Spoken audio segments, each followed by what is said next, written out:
तो यहाँ पे हम अपन बात करने वाले हैं स्केलर प्रोडक्ट के बारे में, जिसका दूसरा नाम क्या होता है आपका, डॉट प्रोडक्ट होता है। अच्छा, पहली बात सवाल ये कि इसको हम स्केलर प्रोडक्ट क्यों बुलाते हैं। ये एक ऐसा तरह का वेक्टर मल्टीप्लिकेशन, एक ऐसा आपका मल्टीप्लिकेशन है दो वेक्टर्स के बीच में, जिससे आपका आंसर जो निकल के आता है ना बेटा, वो आंसर निकल के आता है आपका जो आपका प्रोडक्ट है या फिर जो आंसर है, वो क्या निकल के आता है, एक स्केलर क्वांटिटी निकल के आता है। मतलब आप अगर ए और बी का, ए वेक्टर का एंड बी वेक्टर का आप अगर स्केलर प्रोडक्ट करते हो, तो you will get a scalar answer. इसीलिए हम इसको स्केलर प्रोडक्ट बोलते हैं। इसको रिप्रेजेंट करने का तरीका क्या होता है, इसको हम लिखते हैं ऐसे, A dot B is equal to A into B into cos theta, where your these AB, these A and B are magnitudes of A vector and B vector, and cos theta में theta is the angle between, theta क्या है आपका, angle between A vector and B vector. अब angle की अगर हम थोड़ी सी बात कर लें यहाँ पे कि एंगल क्या होता है बिटवीन आपका टू वेक्टर्स, तो हम ये मान के रखते हैं कि आपका जो भी एंगल होगा it must always be greater than 0 to लेके आपका लेस देन 180 डिग्री तक भी जा सकता है आपका, ये होना चाहिए। जैसे मान लो मैंने एक वेक्टर ऐसे बनाया ए वेक्टर, तो मैं क्या करूंगा, इसकी जो टेल होती है इस पे दूसरा वेक्टर बना दूंगा, यहाँ पे इस पे दूसरा वेक्टर बना दूंगा ऐसे बी वेक्टर। इनके बीच में जो बेटा छोटा वाला एंगल होगा, वह याद ये नहीं रखना है एक्यूट वाला, ये याद रखना है जो छोटा वाला एंगल होगा उसको हम एंगल बोलते हैं। क्योंकि देखो एंगल तो आपका पीछे भी बन रहा है, पर इसको हम एंगल लेके नहीं चलेंगे, बिकॉज ये आपका बड़ा वाला एंगल है, हमें छोटा वाला एंगल हमेशा एंगल लेना चाहिए। जैसे एग्जांपल के लिए एक वेक्टर ए वेक्टर ऐसे हो गया और बी वेक्टर मैंने ऐसे बना दिया, दोनों की टेल ज्वाइन कर दी। ठीक है, इस केस में अगर मैं बात करूं आपका थीटा क्या होगा, तो आपके पास में दो एंगल है, एक एंगल आपको ये दिख रहा है और एक एंगल ये दिख रहा है। तो जो छोटे वाला होगा, छोटे वाला ऑब्वियसली मेरा ये है, तो मैं इसको क्या लेके चलूंगा, थीटा। इस केस में ऑब्वियसली थीटा पर क्या निकल के आ रहा है, ऑप्टिक्स निकल के आ रहा है। बट ऐसे याद नहीं करना है कि ऑप्टिक्स होता है कि एक्टोट होता है, याद ये रखना है कि दो एंगल जो बनते हैं आपके, उनके बीच में आपका छोटा एंगल जो होगा उसको हम अपना एंगल लेके चलते हैं। चलिए, ये हो गई बात। अब यहाँ पे एक बात यहाँ पे देखने को हमें ये मिलती है कि आपका जो ये आंसर निकल के आ रहा है ए डॉट बी, इसका पहली बात तो इसका नाम डॉट प्रोडक्ट क्यों होता है, तो it is just because of the reason कि आपका यहाँ पे आपने डॉट लगाया है यहाँ पे, इसलिए इसको हम डॉट प्रोडक्ट बोलते हैं। वैसे आपका जैसे वेक्टर प्रोडक्ट को हम क्रॉस प्रोडक्ट बोलते हैं, बिकॉज जो वेक्टर प्रोडक्ट होता है उसको हम क्रॉस प्रोडक्ट बोलते हैं, क्योंकि वहाँ पे ए क्रॉस बी लिखते हैं, इसलिए उसको क्रॉस प्रोडक्ट बोलते हैं। तो यहाँ पे क्या आ गया आपका डॉट प्रोडक्ट, इनके बारे में हम पढ़ेंगे, क्रॉस प्रोडक्ट के बारे में हम अच्छे से बाद में पढ़ेंगे आपके रोटेशनल वाले चैप्टर में। डॉट प्रोडक्ट, तो इसका ये हम बात करें तो क्या होगा, a into B into cos theta. तो ए क्या है, ए एक तरह का मैग्नीट्यूड होता है या फिर एक तरह का नंबर होता है। बी क्या है, एक तरह का मैग्नीट्यूड होता है, नंबर है आपका। कॉस थीटा की बात करूं तो it will always be a number. जैसे एग्जांपल के लिए कॉस 60 की वैल्यू अगर मैं आपके सामने पूछता हूं तो आप बोलोगे 1/2, तो ये भी क्या है, एक नंबर निकल के आ रहा है। तो ये तीनों क्या है आपके, एक तरह से आपका मैग्नीट्यूड ही रिप्रेजेंट कर रहे हैं। क्योंकि यहाँ पर जो आपका आंसर निकल के आ रहा है वो सिर्फ और सिर्फ एक मैग्नीट्यूड है, इसलिए मैं क्या बोलूंगा कि ये आपका और कुछ नहीं है, ये आपका स्केलर निकल के आ रहा है, क्योंकि स्केलर के पास में सिर्फ मैग्नीट्यूड का डायरेक्शन नहीं होती है। तो मैं ये बोल सकता हूँ कि ए डॉट बी का जो आंसर है वो स्केलर निकल के आता है, इसीलिए मैं इसका नाम क्या बोलता हूँ, आपका स्केलर प्रोडक्ट बोलता हूँ। तो इतनी सी बात समझ में आती है। अब बात करते हैं कि आपका ए डॉट बी की जो निकल के आ रहा है कब पॉजिटिव होता है, कब नेगेटिव होता है, कब जीरो हो सकता है, आपको कब क्या वैल्यू हो सकती है। तो ए डॉट बी का जो फॉर्मूला है बेटा वो है आपका A dot B is equal to A B cos theta. चलिए, बहुत अच्छी बात है। अगर फर्स्ट केस, अगर मैं एक बात मुझे हमेशा याद होनी चाहिए, क्वाड्रेंट्स के बारे में मैंने बचपन में पढ़ी होगी। ठीक है, कि ये होता है फर्स्ट क्वाड्रेंट, ये होता है सेकंड क्वाड्रेंट, ये होता है आपका थर्ड क्वाड्रेंट और ये होता है फोर्थ क्वाड्रेंट। हमें कुछ कुछ चीजें ऐसी पता होनी चाहिए कि आपका फर्स्ट क्वाड्रेंट में ऑल ट्रिग्नोमेट्रिक, चाहे sine cos tan cot sec cosec, सब आपके क्या होते हैं, all are positive. In this case second quadrant में सिर्फ साइन और उसका उल्टा यानी cosec, these are positive. In third quadrant tan and cot are positive. In fourth quadrant your in fourth quadrant आपका यहाँ पे कॉस और उसका उल्टा यानी सेक पॉजिटिव होते हैं। क्या हमें इतना डिटेल में मतलब नहीं, हमें मतलब है सिर्फ इन यहाँ तक के लिए, मतलब फर्स्ट और सेकंड क्वाड्रेंट, क्योंकि जो एंगल होता है आपका वो 0 से लेके 180 के बीच में पड़ेगा, तो आपको सिर्फ इससे मतलब है। तो अगर मैं बात करूं, if your angle is, if your theta is acute, if your theta is acute which means कि theta is less than 90 degree, which means कि ये आपका फर्स्ट क्वाड्रेंट में पड़ रहा है। अब हम समझते हैं आपके फर्स्ट क्वाड्रेंट में क्या होता है, आपका फर्स्ट क्वाड्रेंट में cos थीटा क्या हो जाएगा बेटा, पॉजिटिव हो जाएगा। ठीक है, अब ऑब्वियसली अगर हम बात करें तो ए तो पॉजिटिव होता ही है हमेशा, बी हमेशा पॉजिटिव होता है, तो cos थीटा भी हमेशा पॉजिटिव आ रहा है आपका जब आपका एंगल एक्यूट है। तो उस केस में हम बोल सकते हैं कि ए डॉट बी का आंसर क्या निकल के आएगा आपका, ये आपका पॉजिटिव आंसर निकल के आएगा when your angle is acute, जब आपका एंगल एक्यूट होता है 90 से छोटा होता है, in that case your a dot B का जो प्रोडक्ट का answer it will come out to be positive value. Second case है if theta is 90 degree which means कि both vectors are perpendicular to each other, मतलब a is perpendicular to b vector. उस case में अगर हम बात करें बेटा, तो उस केस में आपका क्या होगा, cos 90 की वैल्यू हम सब जानते हैं कि cos 90 की वैल्यू क्या होती है आपकी, जीरो होती है। तो जब cos 90 की वैल्यू जीरो हो गई तो ए डॉट बी की वैल्यू क्या हो जाएगी आपकी, जीरो हो जाएगी। तो इसको हम बोलते हैं कंडीशन ऑफ ऑर्थोगोनलिटी। इसको हम बोलते हैं, आप जाके इसको क्लास 12th में बहुत डिटेल में पढ़ोगे, इसको हम बोलते हैं कंडीशन ऑफ ऑर्थोगोनैलिटी। ऑर्थोगोनैलिटी का मतलब होता है दीज आर परपेंडिकुलर। ऑर्थोगोनल शब्द का मतलब और कुछ नहीं होता, इसका मतलब होता है परपेंडिकुलर। ठीक है, जब जो दो चीज आपकी परपेंडिकुलर होती हैं, then in that case their dot product comes out to be zero. Let's take the last part कि आपका थीटा, अगर आपका थीटा जो है वो ऑब्ट्यूस हो जाए। ऑब्ट्यूस से मेरा कहने का क्या मतलब है कि your angle is less than 180 degree but it is greater than 0 degree, sorry zero नहीं, आपका it is greater than 90 degree. In that case, क्योंकि ये आपका कौन से क्वाड्रेंट में पड़ रहा है, ये आपका सेकंड क्वाड्रेंट में पड़ रहा है। सेकंड क्वाड्रेंट में आपका साइन और कोसेक भले ही पॉजिटिव होते हैं पर बाकी सब क्या होते हैं, नेगेटिव होते हैं, यानी कॉस भी क्या हो जाएगा, negative. In this second quadrant cos theta will be और नेगेटिव।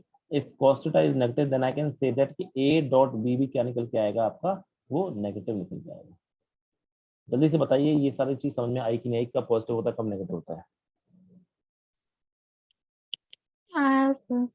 ठीक है, चलिए अब आगे बढ़ते हैं। नेक्स्ट, आप ये जानते हो कि कई बार क्या होता है, जैसे इसमें बहुत सिंपल सा एक क्वेश्चन बन जाता है, बहुत सिंपल सा क्वेश्चन बन जाता है कि इफ, चलो इसको हम क्वेश्चन के बाद में देखेंगे, अभी नहीं देखेंगे क्योंकि फिर वो क्वालिटी छूट जाएगी फिर आपकी। चलिए, तो अगर हम बात करें यहाँ पे और चीज, अगर हम वेक्टर फॉर्म में मल्टीप्लीकेशन करना चाहते हैं, वेक्टर फॉर्म में अगर हम आपका ए और बी को देखते हैं, तो आपको ये बात याद होगी, पहले वेक्टर फॉर्म में हम डॉट प्रोडक्ट को पढ़ना चाह रहे हैं, तो आपको ये पता होना चाहिए कि हम, आपका बेटा हम हमारे पास में तीन तरह की एक्सेस होती है, तीन तरह की एक्सेस होती है। एक होती है एक्स एक्सेस, एक होती है वाई एक्सेस, वाई को मैंने ऊपर बना दिया, एक मैंने बना दिया ये जेड एक्स। तीन तरह की एक्सेस हमारे पास होती है, इनके पीछे भी होता है वो माइनस वाले पार्ट होते हैं, तो आप समझते ही हो। तो हमें ये बात पता होनी चाहिए कि हम पहले पढ़ के आ चुके हैं कि आपका एक चीज होती है जिसको हम बोलते हैं यूनिट वेक्टर। यूनिट वेक्टर क्या होता है, unit vector is a type of vector which gives the direction of a vector, which gives the direction of a vector. ये आपको डायरेक्शन के बारे में बताता है, यूनिट वेक्टर आपको डायरेक्शन ऑफ अ वेक्टर के बारे में डिटेल देता है। एक्चुअल डेफिनेशन इसकी क्या होती है, ऐसा वेक्टर जिसका मैग्नीट्यूड क्या होता है, 1 होता है, उसको हम आपका यूनिट वेक्टर बोलते हैं। ये आपने जब चैप्टर पढ़ा होगा मोशन इन अ प्लेन, तो उसमें ये सब चीजें आपने वहां पे पढ़ी होंगी। तो मैग्नीट्यूड जिसका 1 होता है उसको हम बोलते हैं यूनिट वेक्टर। जैसे हम ए कैप, इसको हम बोलते हैं आपका यूनिट वेक्टर ए, इसको हम बोलते हैं यूनिट वेक्टर ए। तो ये आपको क्या बता रहा है, ये आपको indirectly direction of A vector के बारे में आपको जानकारी दे रहा है। ठीक है, उसी तरह से जब कैप लगा देते हैं किसी चीज के ऊपर तो हमें डायरेक्शन के बारे में जान देता है, बात बताता है। तो वैसे एक्स एक्सिस की अगर बात करें तो इसको हम आई कैप से बोलते हैं, इसको हम जे कैप से बोलते हैं, इसको हम के कैप से बोलते हैं। तो कभी भी अगर हमसे आई कैप पूछता है कि आई कैप क्या होता है, it is nothing but the direction of x axis, और j cap is the direction of the y axis, and k cap is pointing towards the direction of z axis. Obviously इनके पीछे पीछे क्या हो जाएगा, minus i minus j minus k, वो तो आप समझ जाओगे कि माइनस पीछे की तरफ होता है, और ये आपका क्या है, ओरिजिन है। अब हम किसी भी वेक्टर को अगर वेक्टर फॉर्म में लिखते हैं, तो मुझे बताना कि आप क्या इसको मतलब समझते हो कि नहीं समझते हो, क्या आपने ये सब पढ़ाई कि नहीं पढ़ाई। A one i cap plus a two j cap plus a three k cap, क्या ये आपने पढ़ रखा है। एंड हम्म, सर पढ़ा पर याद नहीं। ठीक है। तो बात ये है कि हम किसी भी वेक्टर को, दुनिया में किसी भी वेक्टर को हम आपका एक्स वाई जेड के फॉर्म में लिख सकते हैं। कैसे, एक बार देख लेते हैं यहाँ पे। देखो, मैंने क्या बोला कि मान लीजिए आपका कोई भी पॉइंट है दुनिया में, आप किसी कमरे में बैठे तो किसी कमरे से किसी कोने को, मान लीजिए आपके सामने एक कमरा है, ठीक है, एक सेकंड, आपके सामने एक कमरा है, ठीक है, और कमरे के बीचों बीच कहीं एक पॉइंट है, यहाँ पे कहीं पॉइंट है, एक ऐसा पॉइंट, तो मुझे इस पॉइंट को लोकेट करना है। अगर मैं इस पॉइंट को लोकेट करना चाहता हूँ तो मैं कैसे कर सकता हूँ, मैं बोलूंगा ये पी पॉइंट है कहाँ पे, तो मैं बोलूंगा एक्स में आप कुछ, लेट से एक्स में आप कुछ ए चल के आ जाओ, ठीक है, वाई में आप कुछ, सॉरी ये जेड है, जेड में आप कुछ लेट से सी चल के आ जाओ, और वाई में आप कुछ बी चल के आ जाओ। समझ पा रहे हो मैं क्या बोलना चाह रहा हूँ। कोई पॉइंट है बीचों बीच में, तो उसको अगर मैं एक्स वाई जेड की जरूरत से ही उसको लोकेट कर सकता हूँ। तीन किसी भी पॉइंट को, तीन एक्सेस अगर आपको पता चल जाएंगे तो आप उसको लोकेट कर सकते हो। समझ में आया मैंने क्या बनाया यहाँ पे, पी को कैसे लोकेट किया। मैं एक्स में एक्स ए चला, फिर मैं उसका जेड में सी चला, और मैं वाई में आपका बी चला, तो उससे मैं क्या हो जाऊंगा, इस पॉइंट बी तक पहुंच जाऊंगा। तो इस पॉइंट पी को वेक्टर फॉर्म में अगर मैं लिखना चाहता हूँ तो मैं ऐसे लिखता हूँ कि P vector is equal to, तो मैं एक्स में कितना चला ए, तो ए, और एक्स की डायरेक्शन क्या कहलाती है आई, तो उसमें लिख दिया ए आई कैप। सिमिलरली मैं बी सॉरी वाई में कितना चला बी, और वाई में बी चला, तो मैं किस डायरेक्शन, वाई की डायरेक्शन क्या बोलते हैं हम, जे कैप। सिमिलरली मैं जेड में कितना चला सी, तो सी की डायरेक्शन क्या बोलते हैं, के कैप। तो ये आपको मैंने क्या किया, हमने इसको वेक्टर फॉर्म में लिख दिया आपके, वेक्टर फॉर्म ऑफ पी। समझ में आया नहीं आया बताइए। ये कुछ नहीं होता है, बस आपके किसी पॉइंट को तीनों डायरेक्शन में लोकेट करने का तरीका होता है वेक्टर फॉर्म, ठीक है। ओके। तो किसी भी वेक्टर को आप इस तरह से आई कैप जे कैप के कैप में लिख सकते हो। इसका मतलब क्या है, A1 A2 A3 का मतलब, जब मुझे ए को लोकेट करना होगा तो मुझे A1 एक्स में चलना पड़ेगा, A2 वाई में चलना पड़ेगा, और A3 मुझे जेड में चलना पड़ेगा। सिमिलरली अगर मुझे बी वेक्टर को लोकेट करना है तो मुझे क्या करना पड़ेगा, B1 मुझे एक्स डायरेक्शन में चलना पड़ेगा, B2 मुझे वाई डायरेक्शन में चलना पड़ेगा, B3 मुझे जेड डायरेक्शन में चलना पड़ेगा। इसमें और भी डिटेल्स होती हैं वेक्टर में, लेकिन अभी उसको हम उसके ऊपर बहुत ज्यादा फोकस नहीं कर रहे हैं, बहुत ज्यादा डिटेल में नहीं पढ़ रहे, क्योंकि हमें इस चैप्टर के पॉइंट ऑफ व्यू से बात करनी है। अब ध्यान देंगे हम, अगर मैं यहाँ पर आपका, अगर मैं यहाँ पे आपका जब ए डॉट बी करूंगा, तो एक बात याद रखें, ए डॉट बी जब मैं करूंगा तो थोड़ा ध्यान देना। मैंने आपसे क्या कहा कि जब भी आप दो ऐसी चीजों को मल्टीप्लाई करोगे या डॉट प्रोडक्ट करोगे जो कि परपेंडिकुलर है, तो उनका डॉट प्रोडक्ट क्या निकल के आता है, बेटा जल्दी बताओ। अगर कोई भी दो वेक्टर आपके परपेंडिकुलर है तो उनका डॉट प्रोडक्ट क्या निकल के आता है।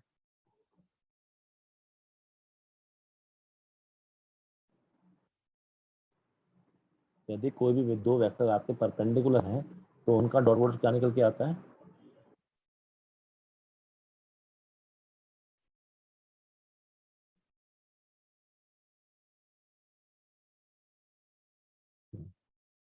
तो जब भी दो चीजें परपेंडिकुलर होती हैं तो उनका डॉट प्रोडक्ट क्या होता है, जीरो होता है। तो जब भी मैं किसी आई वाले को दूसरे के जे वाले से मल्टीप्लाई करूंगा तो उसकी वैल्यू जीरो हो जाएगी।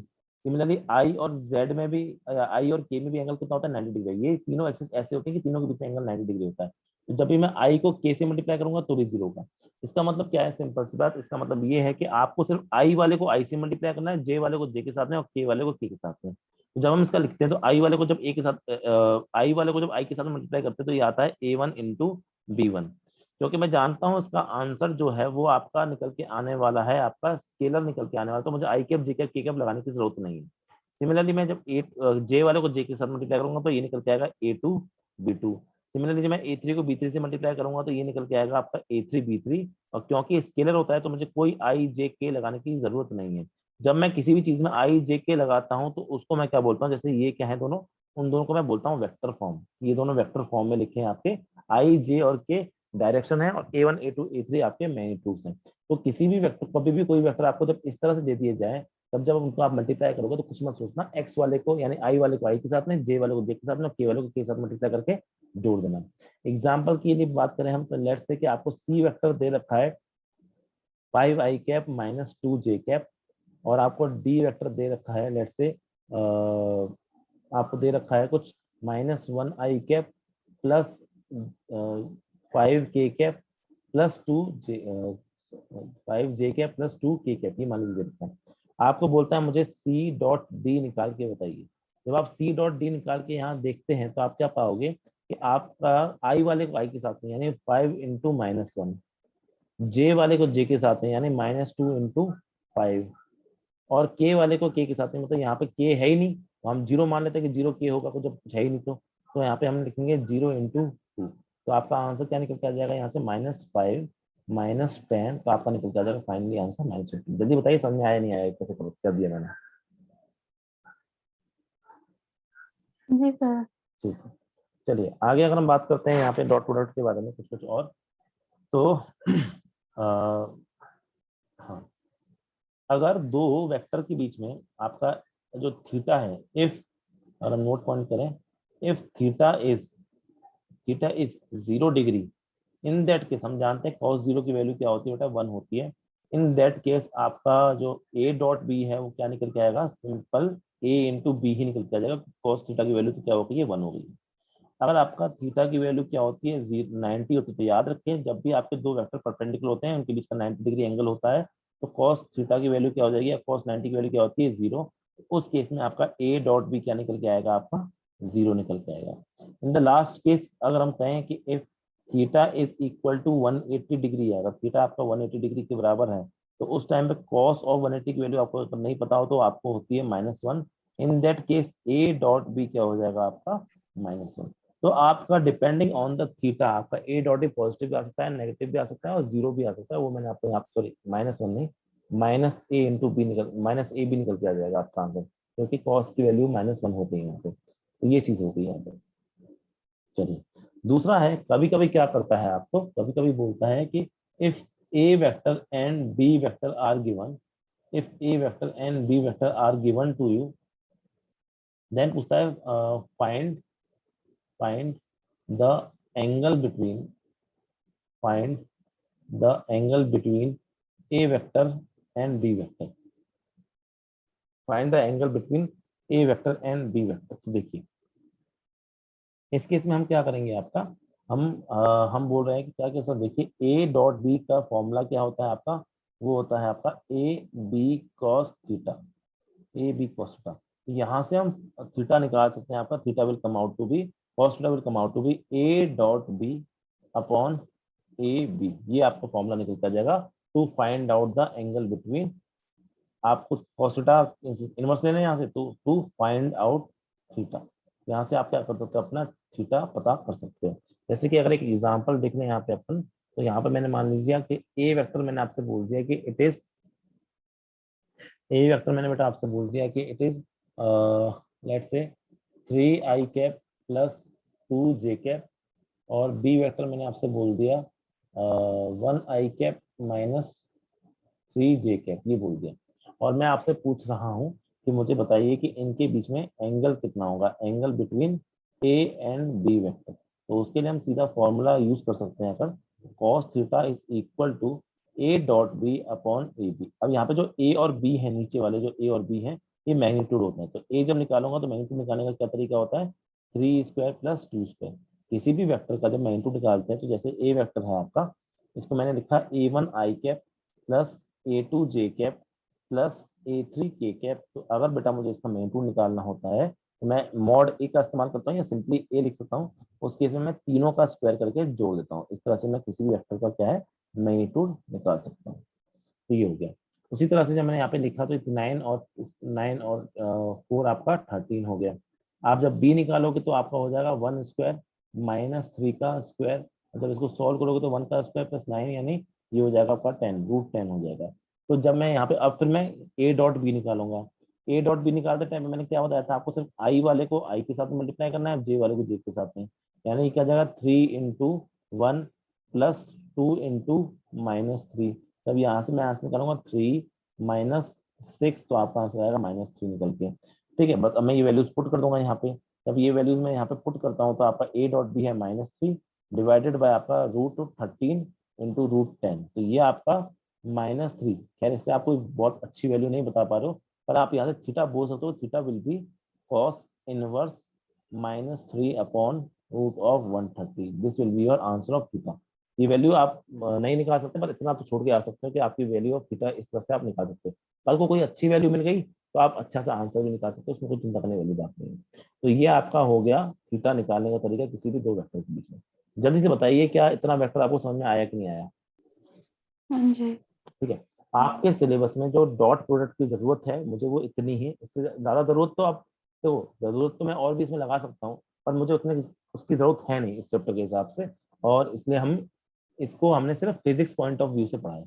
यहाँ पे हम इसको मैथ के पॉइंट ऑफ व्यू से नहीं पढ़ रहे, हमने सिर्फ फिजिक्स पॉइंट ऑफ व्यू से आपका यहाँ पे डॉट प्रोडक्ट पढ़ा है। फिजिक्स पॉइंट ऑफ व्यू से आपको डॉट प्रोडक्ट की इतनी ही जरूरत है, इससे ज्यादा जरूरत नहीं है। अगर आपने इतना भी अच्छे से पढ़ लिया then it is sufficient for you to, it will sufficient for you to be helping out in physics.